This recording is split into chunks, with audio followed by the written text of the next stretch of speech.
Hello friends, welcome back to our channel. Friends, ఈ వీడియోలో మనం ఈరోజు అన్ని న్యూస్ పేపర్లో వచ్చినటువంటి ఇంపార్టెంట్ ఎడ్యుకేషన్ అప్డేట్స్తో పాటు చాలా ముఖ్యమైనటువంటి కరెంట్ అఫైర్స్ కూడా రావడం జరిగింది. ఈరోజు అయితే చాలా ఇంపార్టెంట్ కరెంట్ అఫైర్స్ ఉన్నాయి. సో వీడియోని స్కిప్ చేయకుండా ఎండ్ వరకు చూడండి. చూసే ప్రతి ఒక్కరికి ఖచ్చితంగా లైక్ చేయండి. డైలీ 1 to 2 hours వర్క్ చేసి దాదాపుగా 8 న్యూస్ పేపర్ చదివి ఇన్ఫర్మేషన్ మీకు అయితే అందించడం జరుగుతుంది. చాలామంది మన వీడియోస్ని చూస్తున్నారు కానీ లైక్ చేయట్లేదు. ఖచ్చితంగా లైక్ చేయండి. ఈ వీడియోకి అయితే నేను 1000 లైక్స్ ఎక్స్పెక్ట్ చేస్తున్నాను. సో ఇది ఎవరికైతే యూజ్ ఉంటుందో వారికి షేర్ చేయండి. అదేవిధంగా సబ్స్క్రైబ్ చేసుకుని చూడండి. రెగ్యులర్గా మీకు జాబ్ అప్డేట్స్ అంతాయి. మన ఛానల్కి సంబంధించినటువంటి టెలిగ్రామ్ గ్రూప్లో కూడా జాయిన్ కాండి. సో దాంట్లో కూడా రెగ్యులర్గా జాబ్ అప్డేట్స్ అనేది షేర్ చేస్తున్నాను. మీకు చాలా యూజ్ ఉంటుంది. ఆ గ్రూప్లో కంపల్సరీ జాయిన్ కాండి. ఫ్రెండ్స్, మన ఛానల్ ద్వారా 2023 కరెంట్ అఫైర్కి సంబంధించి జనవరి నుంచి డిసెంబర్ మంత్కి సంబంధించినటువంటి కరెంట్ అఫైర్స్ పీడిఎఫ్స్ అనేది ఇప్పుడు 150 రూపీస్కి అయితే అందించడం జరుగుతుంది. దీనిలో మీకు 12 monthsకి సంబంధించినటువంటి హ్యాండ్ రైటింగ్ పీడిఎఫ్స్ అయితే ఉంటాయి. వీటిని మీరు డౌన్లోడ్ చేసుకుని ప్రింట్ తీసుకోవచ్చు. సో దీనికి సంబంధించినటువంటి యాప్ లింక్ అనేది కింద డిస్క్రిప్షన్లో ఉంటుంది. సో ఇంట్రెస్టెడ్ క్యాండిడేట్స్ ఎవరైనా కావాలనుకుంటే వీటిని తీసుకునేటువంటి ప్రయత్నం చేయండి. ఇంకా దాంతోపాటు మనకు ఏపీపీఎస్సీ గ్రూప్ 2 ప్రిలిమ్స్ టెస్ట్ సిరీస్కి సంబంధించి జస్ట్ 200 రూపీస్కి అన్ని సబ్జెక్టులకు సంబంధించిన టెస్ట్ సిరీస్ని అయితే అందిస్తున్నాం. ఇంకా అవే కాకుండా తెలంగాణకు సంబంధించి తెలంగాణ ఉద్యమ చరిత్రకు సంబంధించిన టెస్ట్ సిరీస్ కావచ్చు, తెలంగాణ చరిత్ర, అదేవిధంగా తెలంగాణ కల్చర్, ఇంకా ప్రభుత్వ పథకాలకు సంబంధించినటువంటి టెస్ట్ సిరీస్ల పైన కూడా ఆఫర్స్ అయితే ఉన్నాయి. ఒకసారి మీరు యాప్ డౌన్లోడ్ చేసుకుని చెక్ చేసిన తర్వాత నచ్చితే వాటికి సంబంధించిన కోర్సులు అయితే తీసుకోండి. ఫ్రెండ్స్, ఈరోజు న్యూస్ పేపర్లో వచ్చినటువంటి అప్డేట్స్ కనుక చూసినట్లయితే మనకి ఇక్కడ ఫస్ట్ అప్డేట్ వచ్చేసి గ్రూప్ 1లో మళ్ళీ ఇంటర్వ్యూ అనే క్వశ్చన్ మార్క్ తోటి మనం నమస్తే తెలంగాణలో ఒక అప్డేట్ అయితే చూడవచ్చు. తొలగించిన విధానాన్ని మళ్లీ తెరపైకి సంకేతాలు ఇచ్చిన సీఎం రేవంత్ రెడ్డి. అదే జరిగితే నియామకాలు ఆలస్యం, పారదర్శకత కోసం ఇంటర్వ్యూలో రద్దు చేసినటువంటి కేసీఆర్ సర్కార్ అంటే ఇక్కడ ఒక అప్డేట్ మనం నమస్తే తెలంగాణలో చూడవచ్చు. సో ఇక్కడ ఇన్ఫర్మేషన్ కనుక చూసినట్లయితే గ్రూప్ 1లో కేసీఆర్ ప్రభుత్వం రద్దు చేసినటువంటి ఇంటర్వ్యూ విధానాన్ని మళ్ళీ మొదలు కాబోతుందా? ఈ ప్రశ్నకు అవుననేటువంటి సమాధానం వినిపిస్తుంది. టీఎస్పీఎస్సీ వర్గాల్లో దీనిపై పెద్ద ఎత్తున చర్చ జరుగుతుందని చెప్పేసి ఇక్కడ ఇవ్వడం జరిగింది. సో టీఎస్పీఎస్సీలో మార్పులు చేర్పులు చేయాలని ప్రభుత్వం భావిస్తుంది. డిసెంబర్ చివరి వారంలో కమిషన్ కార్యదర్శి అనితా రామచంద్రన్ కేరళ వెళ్లి అక్కడ పబ్లిక్ సర్వీస్ కమిషన్ను సందర్శించి అధ్యయనం చేశారు. ఈ నెల 5న సీఎం రేవంత్ రెడ్డి మళ్ళీ ఢిల్లీ వెళ్లి యూపీఎస్సీ కార్యాలయాన్ని సందర్శించి చైర్మన్ మనోజ్ సోనీతో సమావేశమయ్యారంటే ఇక్కడ చూడవచ్చు. సో ఈ సందర్భంగా యూపీఎస్సీలో ప్రతి నియామకానికి ఉండేటువంటి ఇంటర్వ్యూ విధానంపై ప్రత్యేకంగా చర్చించారు. సో ఇంటర్వ్యూ విధానాన్ని గ్రూప్ 1లో ప్రవేశపెట్టేందుకు ప్రభుత్వం కార్యాచరణ సిద్ధం చేసినట్లు సమాచారం అంటూ ఇక్కడ ఒక అప్డేట్ అయితే చూడవచ్చు. సో ఇక్కడ విషయంలో అయితే పారదర్శకత కేసీఆర్ పెద్దపీట అని చెప్పేసి ఇక్కడ ఇవ్వడం జరిగింది. సో ఉమ్మడి ఏపీలో గ్రూప్ 1 ఇంటర్వ్యూలో అక్రమాలు పైరవీలు జరగడం, తెలంగాణ వారిని కాదని ఆంధ్ర ప్రాంతం వారికి పెద్ద ఎత్తున ఉద్యోగాలు ఇచ్చినట్లు ఆరోపణలు రావడంతో అప్పటి సీఎం కేసీఆర్ గ్రూప్ 1 స్థాయిలో ఇంటర్వ్యూలు రద్దు చేసి పారదర్శకతకు పెద్దపీట వేశారంటే ఇక్కడ ఇచ్చారు. సో ఇంటర్వ్యూల రద్దుతో విద్యార్థుల్లో ఆత్మవిశ్వాసం పెరిగింది. సో కష్టపడి చదివితే ఉద్యోగాలు వస్తాయనే నమ్మకం వారిలో పెరిగింది. సో ఇప్పుడు మళ్ళీ ఇంటర్వ్యూలు ప్రవేశపెట్టబోతున్నటువంటి వార్తలతో వారంతా ఆందోళనలో మునిగారంటే ఇక్కడ ఇచ్చారు. సో ఈ విషయంపై టీఎస్పీఎస్సీ అధికారులను వివరణ కోరేందుకు ప్రయత్నించగా సమాధానం చెప్పేందుకు అధికారులు నిరాకరించారని చెప్పేసి ఇక్కడ ఇచ్చారు. సో ఇంటర్వ్యూలతో కాలయాపన అంటూ కూడా ఇక్కడ మనం ఒక వార్తను అయితే చూడవచ్చు. సో దీనికి సంబంధించి సో గ్రూప్ 1లో ఇంటర్వ్యూ ఉండాలా వద్దా అనే దానిపైన సో మీ యొక్క ఒపీనియన్ వీడియోని లైక్ చేసి కింద తెలియజేసేటువంటి ప్రయత్నం చేయండి. ఇది మనకు నమస్తే తెలంగాణలో వచ్చినటువంటి అప్డేట్ ఇది. ఇక నెక్స్ట్ చూసినట్లయితే భారీగా ఉద్యోగాలు త్వరలోనే మెగా డిఎస్సి అంటే ఇక్కడ ఒక అప్డేట్ చూడవచ్చు. 11,700 పోస్టుల భర్తీకి కసరత్తు, ఎన్నికలకు ముందే అదనపు నోటిఫికేషన్, సంవత్సరానికి ఎంపిక ప్రక్రియ పూర్తి అంటే ఇక్కడ మనం వార్తలో ఒక అప్డేట్ చూడవచ్చు. సో తెలంగాణ రాష్ట్రంలో ఉపాధ్యాయ పోస్టుల కోసం మెగా డిఎస్సిని నిర్వహించడానికి సిద్ధమవుతుంది. సో సుమారు 11,700 ఉపాధ్యాయ పోస్టులను భర్తీ చేయడానికి సిద్ధమైందంటే ఇక్కడ ఇచ్చారు. అయితే ఇప్పటికే 5,089 ఉపాధ్యాయ పోస్టులు భర్తీ చేయడానికి గతంలో నోటిఫికేషన్ జారీ చేశారు. సో దీంతో అదనంగా పోస్టులను చేర్చనున్నటువంటి నేపథ్యంలో అదనపు నోటిఫికేషన్ జారీ చేయడానికి ప్రభుత్వం కసరత్తు చేస్తుంది. సో ఇందుకు సంబంధించినటువంటి అదనపు నోటిఫికేషన్ను ఎన్నికల షెడ్యూల్ కంటే ముందే జారీ చేయడానికి ప్రభుత్వం ప్రణాళిక సిద్ధం చేస్తున్నట్లు ఇక్కడ చూడవచ్చు. వాస్తవానికి రాష్ట్రంలో 1,20,000 టీచర్ పోస్టులు మంజూరయ్యాయి. వారిలో ప్రస్తుతం 1,03,000 మంది పనిచేస్తున్నారు. సుమారుగా 17,000 పోస్టులు అయితే ఖాళీగా ఉన్నాయి. అయితే ఈ మొత్తం పోస్టులు భర్తీ చేయడం లేదు. అందుకు కారణం రాష్ట్రంలో విద్యార్థి ఉపాధ్యాయ రేషియో ప్రకారం ఖాళీగా ఉన్నటువంటి ఉపాధ్యాయ పోస్టులను భర్తీ చేయడానికి ప్రభుత్వం కసరత్తు చేస్తున్నట్లయితే చూడవచ్చు. సో దీనిలో భాగంగా వీళ్ళు ఇక్కడ 11,700 పోస్టులు భర్తీ చేసే ఛాన్స్ ఉన్నట్లుగా ఒక అప్డేట్ అయితే ఇచ్చారు. దీనికి సంబంధించి త్వరలోనే మెగా డిఎస్సి ఇవ్వబోతున్నట్లు ఒక వార్త అయితే చూడవచ్చు. సో ఇక్కడ మనం నెక్స్ట్ ఇంకొక అప్డేట్ ఇచ్చినట్లయితే మెగా డిఎస్సిలో 40,000 టీచర్ పోస్టులు భర్తీ చేయాలి, బీసీ నిరుద్యోగ సంఘం డిమాండ్ అంటే ఇక్కడ ఒక అప్డేట్ చూడవచ్చు. చూడవచ్చు. సో మెగా డిఎస్సిలో 40,000 టీచర్ పోస్టులు భర్తీ చేయాలని బీసీ నిరుద్యోగ సంఘం డిమాండ్ చేసింది. సోమవారం బీసీ భవన్లో బీసీ నిరుద్యోగ సంఘం సమావేశం జరిగింది.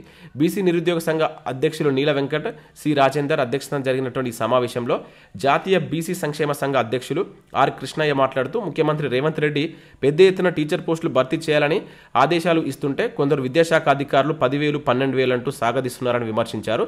వాస్తవంగా ఎన్ని ఖాళీలు ఉన్నాయి లెక్కించాలని, గత 10 సంవత్సరాల్లో కాలంలో ఎంతమంది రిటైర్ అయ్యారు, ఎంతమంది ప్రమోషన్లు పొందారు, ఇతర కారణాలతో ఎన్ని ఖాళీలు ఏర్పడ్డాయి లెక్కించి వాటన్నిటిని భర్తీ చేయాలని కోరినట్లు ఇక్కడ చూడవచ్చు. ఓవరాల్గా మెగా డిఎస్సిలో 40,000 టీచర్ పోస్టులు భర్తీ చేయాలని కోరినట్లు ఇక్కడ చూడవచ్చు.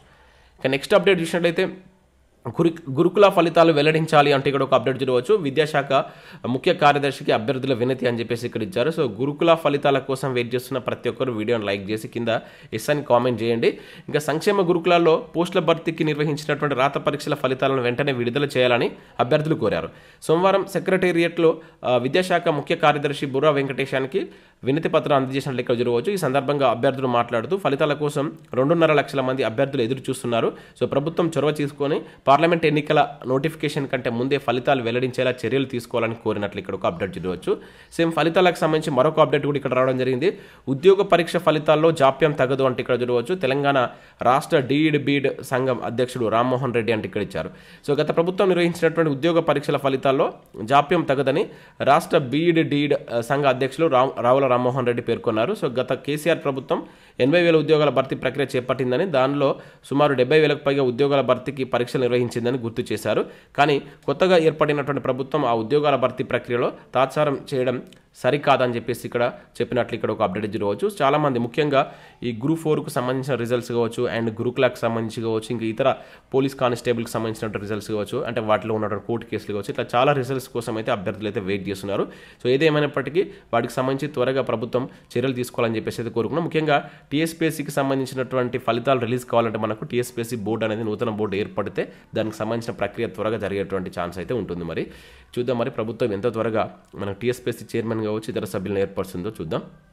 టీఎస్పీఎస్సీ కేసులో మరిన్ని అరెస్టులు తప్పవు అంటే ఇక్కడ చూడవచ్చు. ఎవరి పాత్ర ఎంతనే దానిపై లోతుగా దర్యాప్తు, మిస్సింగ్ లింక్స్పై దృష్టి పెట్టాం, జాయింట్ సిపి అంటే ఇక్కడ ఇచ్చారు. సో రాష్ట్ర వ్యాప్తంగా సంచలనం సృష్టించినటువంటి టీఎస్పీఎస్సీ ప్రశ్నపత్రాల లీకేజీ కేసును మరింత లోతుగా దర్యాప్తు చేస్తున్నామని సిసిఎస్ జాయింట్ కమిషనర్ ఏవి రంగనాథ్ అన్నట్లు ఇక్కడ చూడవచ్చు. సో ఇప్పటికే సేకరించిన ఆధారాలు సమాచారంతో పాటు ఈ కేసులో మరిన్ని విషయాలను తేలాల్సి ఉందన్నారు. సో ఆయా అంశాల గురించి కేసును క్షుణ్ణంగా పరిశీలిస్తున్నట్లు చెప్పారు. సో ఈ వ్యవహారంలో ఇప్పటికే 109 మంది నిందితులను అరెస్ట్ చేశామని వివరించారు. సో మరికొంతమందిని కూడా అరెస్ట్ చేసేటువంటి అవకాశం ఉందని చెప్పేసి ఇక్కడ మనం ఒక అప్డేట్ టీఎస్పీఎస్సీ పేపర్ లీకేజీకి సంబంధించి అయితే చూడవచ్చు. ఇక నెక్స్ట్ ఈనాడు ప్రతిభకు సంబంధించి కనుక చూసినట్లయితే ఇక్కడ మనకు భారత రాజ్యాంగం రాజకీయాలు అంటూ మనకు పాలిటిక్స్ సంబంధించిన ఒక ఆర్టికల్ ఇచ్చారు. దాంతోపాటు ఇక్కడ ప్రతిరోజు కొన్ని కరెంట్ అఫైర్స్ ప్రశ్నలు ఇస్తారు. సో వీటిని అయితే చూడండి, చాలా ఇంట్రెస్టింగ్గా ఉంటాయి క్వశ్చన్స్. అండ్ దాంతోపాటుగా టీఆర్టీ 2023 బయాలజీకి సంబంధించి బిడ్ బ్యాంక్ కూడా ఇవ్వడం జరిగింది. సో వీటిని డౌన్లోడ్ చేసుకొని చూడండి. వీటికి సంబంధించి నేను పీడిఎఫ్ చేసి మన టెలిగ్రామ్ అండ్ వాట్సాప్లో కూడా షేర్ చేస్తున్నాను. వాటి యొక్క లింక్స్ ఫస్ట్ కామెంట్ సెక్షన్లో నేను పిన్ చేస్తున్నాను. కంపల్సరీ దానిలో జాయిన్ కాండి. దానిలో మీకు ఇంకా యూస్ఫుల్ ఇన్ఫర్మేషన్ కూడా షేర్ చేస్తుంటాను కనుక ప్రతి ఒక్కరు జాయిన్ అయ్యే ప్రయత్నం చేయండి. సో ఇవి మనకు education updates. Next current affairs చూద్దాం. చాలా ఇంపార్టెంట్ కరెంట్ అఫైర్స్ అయితే ఉన్నాయి. ఎక్కడ స్కిప్ చేయకుండా చూడండి. ఖచ్చితంగా లైక్ చేయండి. ఒకటే వీడియోలో మీకు ఎడ్యుకేషన్ అప్డేట్స్ అదేవిధంగా కరెంట్ అఫైర్స్ అనేది కలిపి అందించడం జరుగుతుంది. చాలామంది చూస్తున్నారు కానీ లైక్ చేయట్లేదు. మీరు లైక్ చేయడం వల్ల ఇది కొంతమందికి షేర్ అవుతుంది. సో మీరు షేర్ చేయకుండా పర్లేదు కానీ కంపల్సరీ వీడియోని లైక్ చేసి చూసేటువంటి ప్రయత్నం అయితే చేయండి.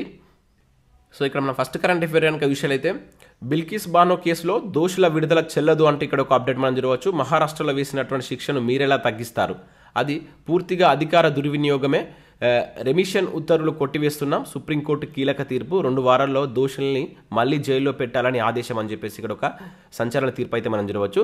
సో ఇక్కడ మనం చూసినట్లయితే సంచలనాత్మక బిల్కిస్ బాను సామూహిక అత్యాచారం, ఆమె కుటుంబంలోని 7 సభ్యుల దారుణ హత్య కేసులో 11 మంది దోషులను విధించినటువంటి శిక్షను తగ్గిస్తూ గుజరాత్ ప్రభుత్వం తీసుకున్నటువంటి నిర్ణయాన్ని సుప్రీంకోర్టు అయితే తీవ్రంగా తప్పుపట్టినట్టు ఇక్కడ చూడవచ్చు.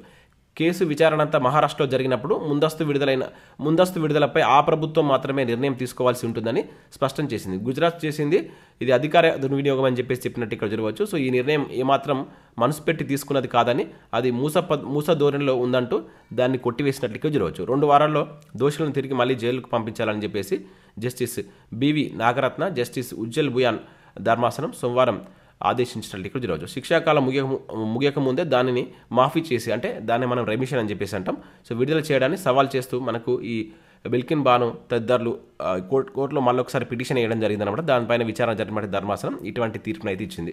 చాలా చాలా ఇంపార్టెంట్. సో దీనికి సంబంధించి మనం గతంలో చాలాసార్లు చూసాం. సో ఈ కేసు అనేది ఏ సంవత్సరంలో నమోదైంది, ఈ బిల్కిస్ బాను సామూహిక అత్యాచారం ఏ సంవత్సరంలో జరిగింది అనేది మీరు కింద కామెంట్ చేసేటువంటి ప్రయత్నం చేయండి. ఆల్రెడీ నేను ప్రీవియస్లో మీకు 1 or 2 times కూడా దాని గురించి చెప్పడం జరిగింది. ఇంకా నెక్స్ట్ చూసినట్లయితే 6 గ్యారంటీల అమలుకు మంత్రివర్గ ఉపసంఘం అంటే ఇక్కడ జరగవచ్చు. చైర్మన్ బట్టి విక్రమార్క, సభ్యులుగా శ్రీధర్ బాబు, పొంగులేటి అంటే ఇక్కడ జరగవచ్చు. ఇక్కడ గుర్తుంచుకోవాల్సింది ఏంటంటే ఇక 6 గ్యారంటీల అమలుకు సంబంధించి సో మనకు తెలంగాణ ప్రభుత్వం ఒక మంత్రివర్గ ఉపసంఘాన్ని అయితే నియమించింది. దానికి చైర్మన్గా బట్టి విక్రమార్క ఉండబోతున్నారు, సభ్యులు శ్రీధర్ బాబు, పొంగులేటి. ఇది గుర్తుంచుకుని ఒకవేళ అడిగితే ఇటువంటి మనకు నేరుగా అడగడానికి ఛాన్స్ ఉంటుంది. ఇక నెక్స్ట్ చూసినట్లయితే ఓపెన్ హైమర్కి గోల్డెన్ గ్లోబ్స్ పంట అంటే ఇక్కడ జరగవచ్చు. సో మనకు ఇక్కడ గోల్డెన్ గ్లోబ్స్కు సంబంధించినటువంటి అవార్డ్స్ అయితే ప్రకటించడం జరిగింది. చాలా చాలా ఇంపార్టెంట్, ఎందుకంటే లాస్ట్ టైం మన తెలుగు ఫిలిం కూడా ఈ అవార్డుని అయితే అందుకుంది కనుక సో వీటిని గుర్తుంచుకునే ప్రయత్నం చేయండి. ఒకసారి చూద్దాం. ఇక్కడ చూసినట్లయితే మనకు కాలిఫోర్నియాలో జరిగినటువంటి 81వ గోల్డెన్ గ్లోబ్స్ అవార్డుల ప్రధానోత్సవం హట్టహాసంగా జరిగినట్టు ఇక్కడ జరగవచ్చు. హాలీవుడ్ ఫారిన్ ప్రెస్ అసోసియేషన్కి చెందినటువంటి 300 మంది సీనియర్ పాత్రికేయులకు ఈ ఓటింగ్ ద్వారా విజేతలుగా ఎంపిక చేసినట్టు ఇక్కడ జరగవచ్చు. సో దీనిలో మనకు ప్రముఖ దర్శకుడు క్రిస్టోఫర్ నోలన్ ఓ బయోగ్రాఫికల్ థ్రిల్లర్గా మనకు ఈ సిలియన్ మార్ఫీ ప్రధాన పాత్రలో నటించినటువంటి ఓపెన్ హైమర్ చిత్రం మరోసారి అంటే ఈసారి అత్యధికంగా అవార్డులను గెలుచుకున్నట్టు చూడవచ్చు. సో ఉత్తమ చిత్రం దాదాపుగా 5 కేటగిరీల్లో ఈ ఓపెన్ హైమర్ చిత్రం ఈ గోల్డెన్ గ్లోబ్స్ అవార్డులను అయితే సాధించడం జరిగింది. సో దానిలో ఇక్కడ చూసినట్లయితే ఉత్తమ చిత్రంతో పాటు ఉత్తమ దర్శకుడు, ఉత్తమ నటుడు, ఉత్తమ సహాయ నటుడు, ఉత్తమ స్కోర్ విభాగంలో ఈ సినిమాకు పురస్కారాలు దక్కినట్టు చూడవచ్చు. ఇంకా దాంతోపాటు ఇక్కడ పూర్ థింగ్స్ అదేవిధంగా బార్బీ చిత్రాలకు సత్తా చాటినట్టు ఇచ్చారు. సో ది బేర్ ఉత్తమ టెలివిజన్ డ్రామా సీరియల్గా నిలిచినట్టు ఇక్కడ చూడవచ్చు. సో వీటికి సంబంధించి ఇక్కడ నేను ఒక లిస్టు కూడా ఉంది. ఈ లిస్టును మీరు ఒకసారి స్క్రీన్ షాట్ తీసుకుంటే ప్రయత్నం చేయండి. విజేతలు వీళ్ళే అని చెప్పేసి ఇచ్చారు. సో ఇక్కడ ఉన్నటువంటి ఇవి చాలా ఇంపార్టెంట్, వీటిని గుర్తుంచుకోవాల్సి అయితే ఉంటుంది. సో లాస్ట్ టైం మన తెలుగు ఫిలిం కూడా ఈ గోల్డెన్ గ్లోబ్ అవార్డు అయితే రావడం జరిగింది. సో అయితే ఏ విభాగంలో RRR సినిమాకు ఈ గోల్డెన్ గ్లోబ్ అవార్డు వచ్చిందని మీరు కింద కామెంట్ చేసేటువంటి ప్రయత్నం చేయండి.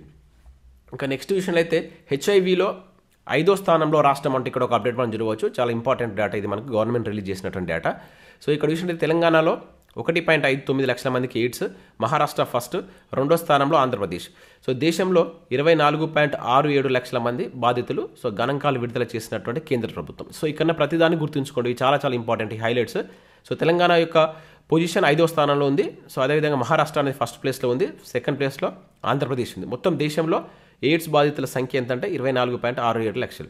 సో ఇక్కడ చూసినట్టే దేశంలో 1,00,000కు పైగా HIV కేసులు ఉన్నటువంటి రాష్ట్రాల జాబితాలో తెలంగాణ ఉంది. సో మన రాష్ట్రంలో 1.59 లక్షల మంది ఎయిడ్స్ రోగులు ఉన్నట్లు కేంద్రం వెల్లడించింది. సో ఈ మేరకు మనకు ఈ సంకల్క్ బుక్లెట్ 2023 పేరుతో 5వ ఎడిషన్ నివేదికను ఇటీవల నేషనల్ ఎయిడ్స్ కంట్రోల్ ఆర్గనైజేషన్ అదేవిధంగా కేంద్ర వైద్య ఆరోగ్య కుటుంబ సంక్షేమ మంత్రిత్వ శాఖ సంయుక్తంగా విడుదల చేశాయి. దేశంలో అత్యధికంగా ఎయిడ్స్ కేసులు ఉన్నటువంటి రాష్ట్రంగా మహారాష్ట్ర నిలిచింది. సో అక్కడ 3.88 లక్షల మంది HIV రోగులు ఉన్నారు. ఇక 3.22 లక్షల మందితోటి ఆంధ్రప్రదేశ్ 2వ స్థానంలో ఉంది. సో ఆ తర్వాత స్థానంలో కర్ణాటక 2.74 లక్షలు, తమిళనాడు తర్వాత 1.6 లక్షలు తమిళనాడు, తర్వాత 5వ స్థానంలో మన తెలంగాణ ఉన్నట్లు ఇక్కడ గుర్తుంచుకోండి.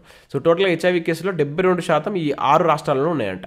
టోటల్గా 100% తీసుకుంటే 72% ఇక్కడ ఇచ్చినటువంటి 6 రాష్ట్రాలనే నమోదైనట్లు కావచ్చు. సో మొత్తం దేశంలో నమోదైనటువంటి ఇక్కడ బాధితుల సంఖ్య ఏంటంటే 24.67 లక్షలని గుర్తుంచుకోండి. ఇది మనకు కేంద్రం రిలీజ్ చేసినటువంటి డేటా కనుక అడగడానికి ఛాన్స్ ఉంటుంది. చాలా చాలా ఇంపార్టెంట్. అదేవిధంగా ఈశాన్య రాష్ట్రాల్లో కూడా ఎక్కువగా ఇది మనకు కనబడుతున్నట్టు ఇచ్చారు. అరుణాచల్ ప్రదేశ్, అస్సాం, మేఘాలయ, త్రిపుర రాష్ట్రాల్లో కేసులు పెరుగుతున్నట్టుగా వెల్లడించినట్లు ఇక్కడ చూడవచ్చు.